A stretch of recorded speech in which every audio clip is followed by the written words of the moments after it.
जय हिंद दोस्तों। आज की वीडियो में बात करेंगे भारत दैट इज़ इंडिया, जैसा कि हमारे संविधान में लिखा हुआ है, जो इतना पीछे क्यों है। अगर बात की जाए चाइना, अमेरिका की तो चलो बात करते हैं। अमेरिका का तो बहुत पहले अंग्रेज़ों से आज़ाद हो गया था, ब्रिटिश पावर से बहुत पहले आज़ाद हो गया था।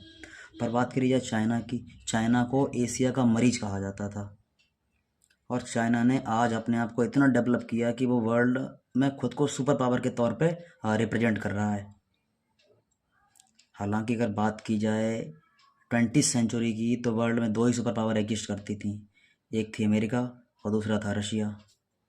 पर आज रशिया कहीं ना कहीं पीछे हुआ है, कुछ ना कुछ रीजन उसके जो रहे हैं। एक तो वो वॉर में लिप्त रहा है, चाइना ने कई बार उसको लिप्त रखा है वॉर में, सॉरी अमेरिका ने।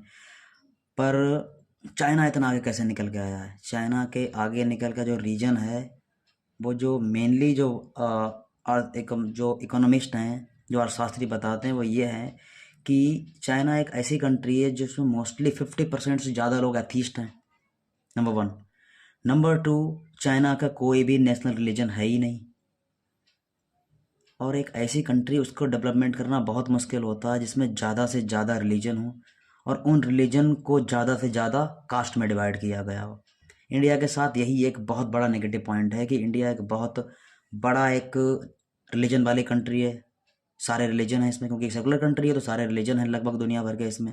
जिनका ओरिजिन इंडिया के अंदर है हुआ, वो भी रिलीजन है, इंडिया में रह रहे हैं और उस रिलीजन के भी लोग रह रहे हैं। और जिनका नहीं हुआ है, जो विदेशी हैं, फॉरेनर, वो भी इंडिया के अंदर रह रहे हैं। तो कहीं ना कहीं समस्या वहीं से निकल के आती है। गवर्नमेंट ने हालांकि फिर भी कुछ एक नियम बनाया है कि इस बार ओबीसी वर्ग के लोग चुनाव लड़ेंगे, ओबीसी सीट है, इस बार महिला सीट है, इस बार जनरल सीट है। पर फिर भी इससे भी मुझे लगता है काम चल नहीं पा रहा है, इससे भी काम नहीं चल पा रहा है।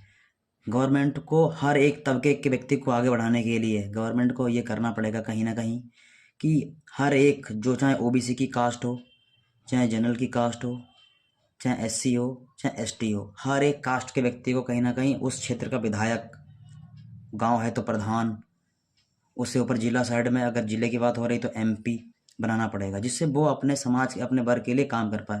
क्योंकि भारत में हुआ तो यही, अब तक यही हुआ है।